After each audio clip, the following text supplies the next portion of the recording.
national airline of Spain. So as soon as we get on that plane, we'll hear Spanish and have Spanish food, music, and it'll be a great experience. We'll land in Paris and we will go along the Champs-Élysées and see the Arc de Triomphe and the Place de la Concorde. And we decided to take a side trip to Versailles to incorporate such great historical landmark.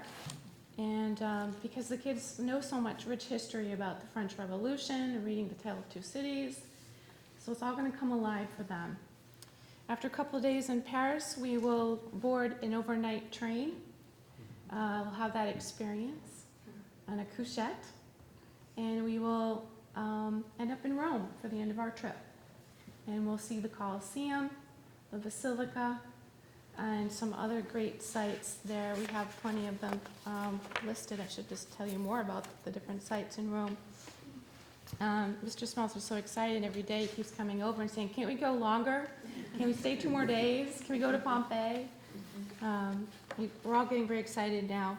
Vatican City, Sistine Chapel, St. Peter's Basilica. I don't know if we'll have time to sleep, but that's okay. We'll sleep when we come back. So we're looking for your support on this wonderful trip of a lifetime, and the kids are very excited to go. We have 3 chaperones, 1 parent, and some very excited kids that are motivated through their love of history and language and geography. We're going to have a great time. Any questions? Do you have any questions about the trip? Brian? Which week? We are going February vacation. Today the date was confirmed. We're going on lucky Friday the 13th. And our departure is at 4 o'clock in the afternoon.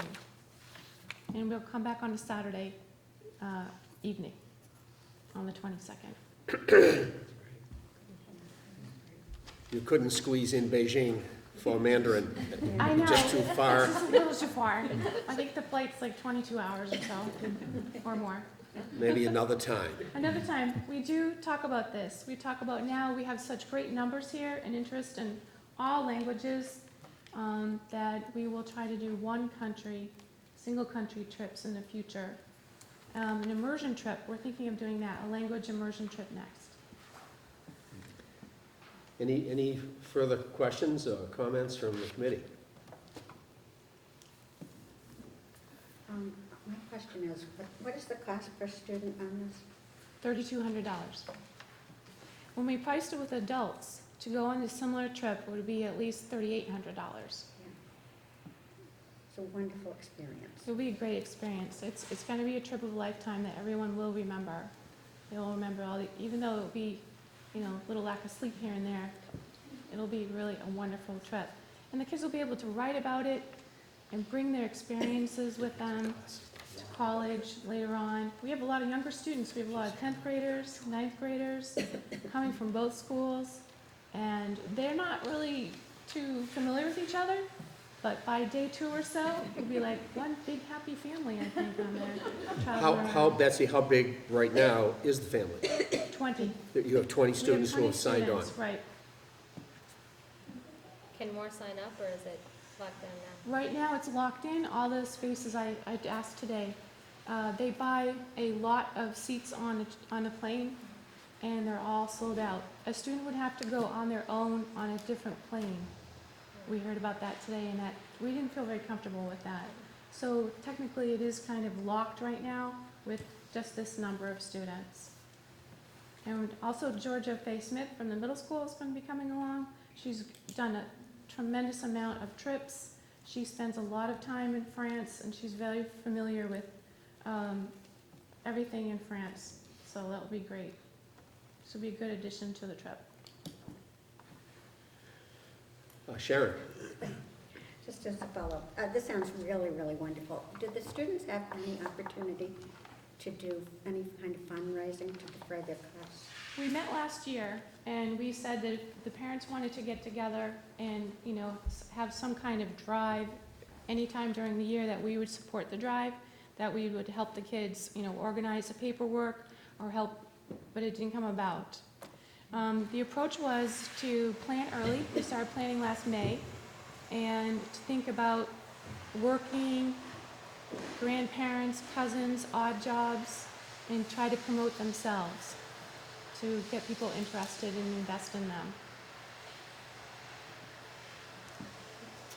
One final question, Betsy. Would the foreign language department have a student contract for them to sign, such as a certain level, let's say B in the class, or exemplary behavior, or is there a way in which the 20 youngsters show that this means a lot beyond the $3,200? I think just the way that they have shown their interest, we have looked at the kids' work in class that we have on our own, and these kids are the creme de la creme of the school going along. French, They have- you're using. Yes, Very good. of course. Yeah. And they have, such desire in history that they're very knowledgeable.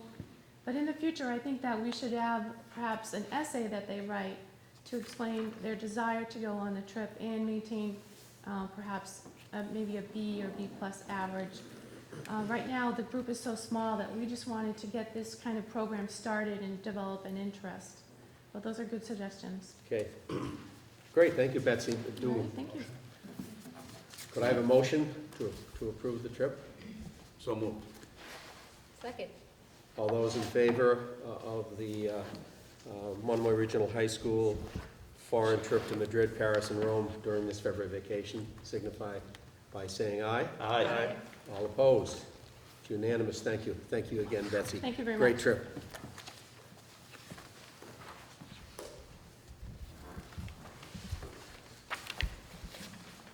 Our second item under reports and discussion, Howard's Chatham Little League field proposal.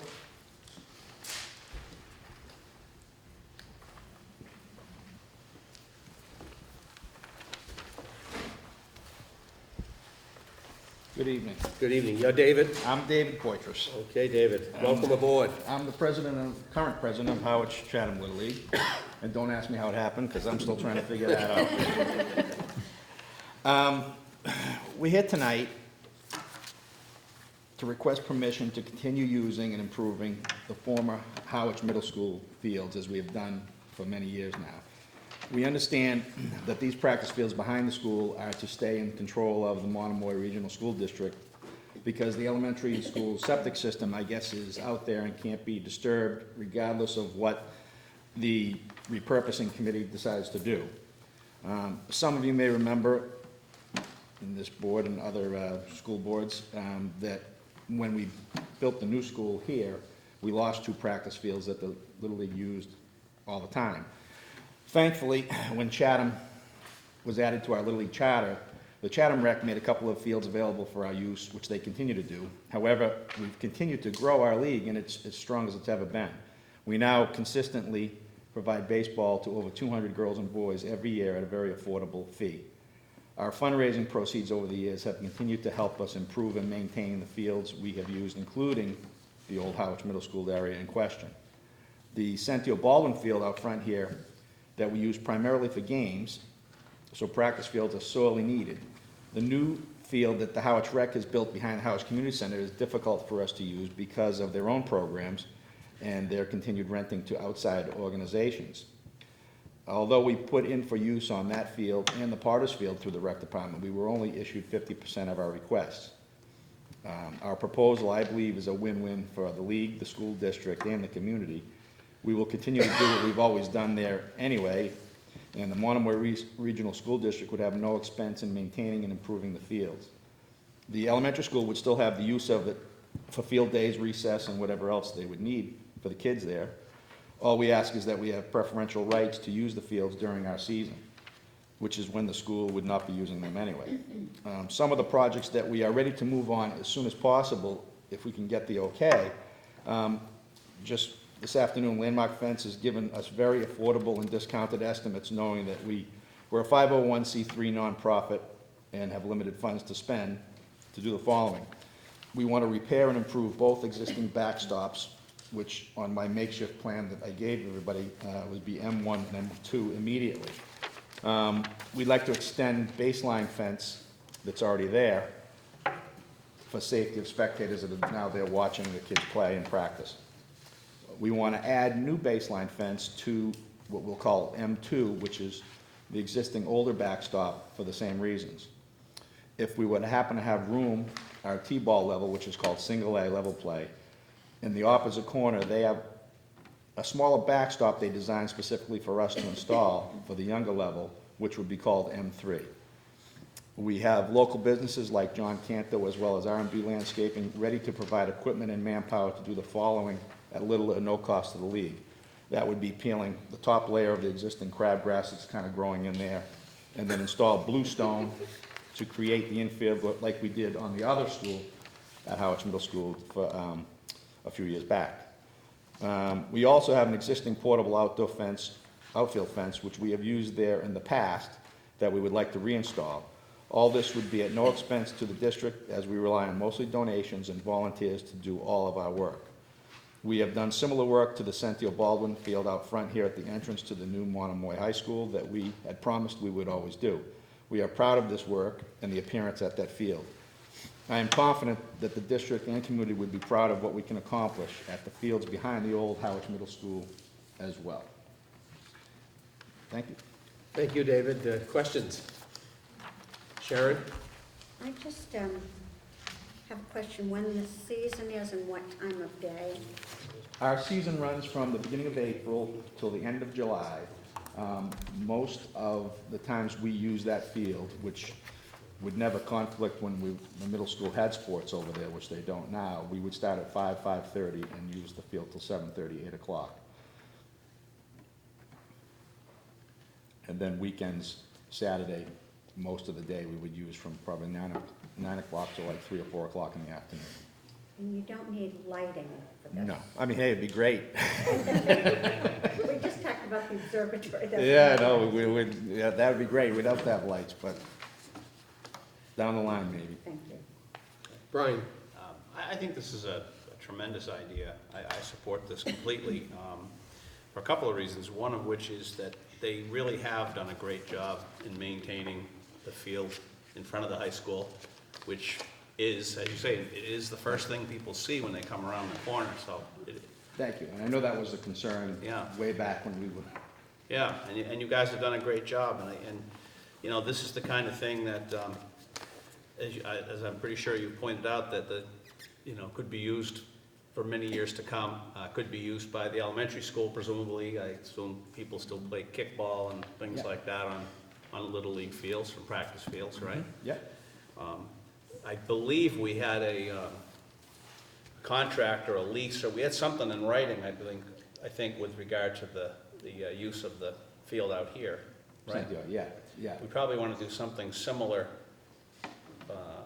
I would suggest we might want to do something similar with this, assuming that we support this proposal, we probably want to get some kind of, at least letter of understanding about, responsibility and usage and liability issues and things like that. But, with those kinds of built-in protections, I would very much support this. We could research that and bring it back Yeah. next week when we meet. We have Monomoy Regional already is listed as one of on our insurance policies, because we already do use that field and used it last year and previous years. So as soon as the district changed and that fell under the umbrella, we have to list you anyway. So we do have liability policies in place. As a matter of fact, I can, if somebody want to have them for your records for.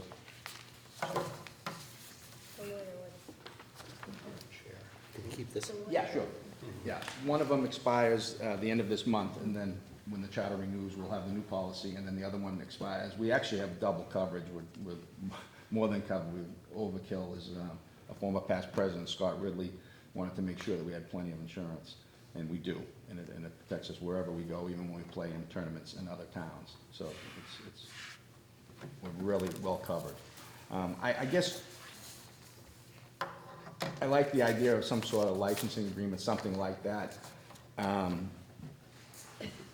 We're gonna do what we've always done anyway, which is always taking care of the fields. We use them, we take care of them, regardless of what happens. I guess moving forward, what we're trying to do is, we want to make that a better place and have more use out of it, because it's really only been used as one particular field.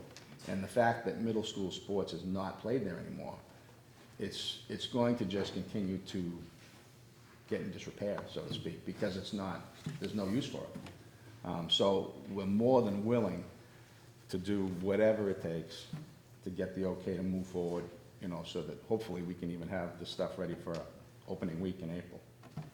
Thank you. Thank you. Thank you, Dave. Any other comments to David or questions? I mean, just, from my standpoint, I spoke with Dave a little while ago about this field, and I happened to stop by the field on a summer evening, this summer, and there was a woman out, throwing a ball to her dog, and the field is in such disrepair. I felt sad for the dog, and so when Dave and David were talking about this as a possibility, and I thought that this, I think, is a good community collaboration where an organization that has upkept and done great work on a field here could go and help upkeep the field that that we have responsibility for, and at the same time have it be more usable for students at the elementary school. Dave, again, personally, I think it's a perfect fit, so if you would be patient for a week, and next Wednesday we meet, same time, same place, and we'll put this on an action. Sure, great, I appreciate devoted. it. Thank you for your time. Thank you. Item number 3, Chapter 29, Section 9C, Governor's Cuts to Regional Transportation. Just a quick update. I had sent an email out to the school committee. There had been a mid-year cuts that had come down from Beacon Hill. Revenues at the state level aren't where they're supposed to be, and the cuts that directly hit regional schools came and the concern in the email that I had sent you is that there was a disproportionate hit where regional schools got hit, but everybody wasn't hit, and the at least where I've kind of expressed my displeasure back to the governor is that that one incentive that we have as a region is regional transportation, and that's what got hit for us. We're a small enough district, and the hit was such that it's not a huge budgetary impact, but it is a budgetary impact. It's roughly $15,000 that we were expecting to have in this year's budget isn't there, but the FY15 budget is tight as it is. So we've had a number of different staff that we've had to put in place to make sure that that people have a class and not a hole in their schedule in high school. So there's some costs that we weren't expecting that we've had to incur. That another $15,000 cut in the middle of the year isn't good. And for me, it's less about the $15,000 and more about just the principle of the budget mid-year that makes things challenging. Terry. Brian? The state has for some time now had funding for regional transportation. They don't pay for transportation for school districts that aren't part of regions, right? Correct.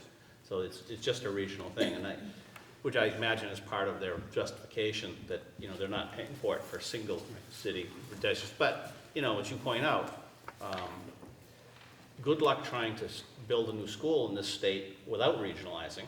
I mean, they've told us all along that one of the advantages to regionalization would be that they would provide us funding for the transportation. So it's kind of like, pulling the rug out from under us after telling us that we would have the money. It's also a spot where people don't necessarily understand that our transportation, our school buses get subsidized in part by the state, and so some will say, oh, we have friends in another Cape community and they have to pay for busing. Why don't you have a busing fee that you as a revenue source? Well, you can't have that fee and get the regional transportation aid. So if you apply a fee, then you walk away from a significant amount of money in transportation aid.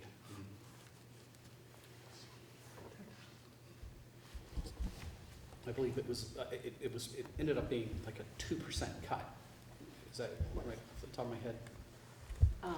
Well, I don't think we've actually got the final word yet, but the first go-round was at 2%, but I've heard up to as much as 25.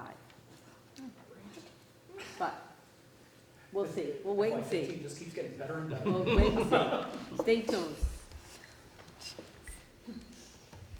Our next item 4, 5-year technology plan and a 5-year facility plan. Debbie and Steve, Deb, would you like to? Do you want to do this as two separate presentations or as a piece of the slide deck you have? We could go either way. Right, well, why don't we just do it as two separate presentations? So just to sort of do a little stage setting for this. Those who would like to join us Monday evening at the Harwich Selectmen and Harwich FinCom meeting, always fun, you're welcome to join us.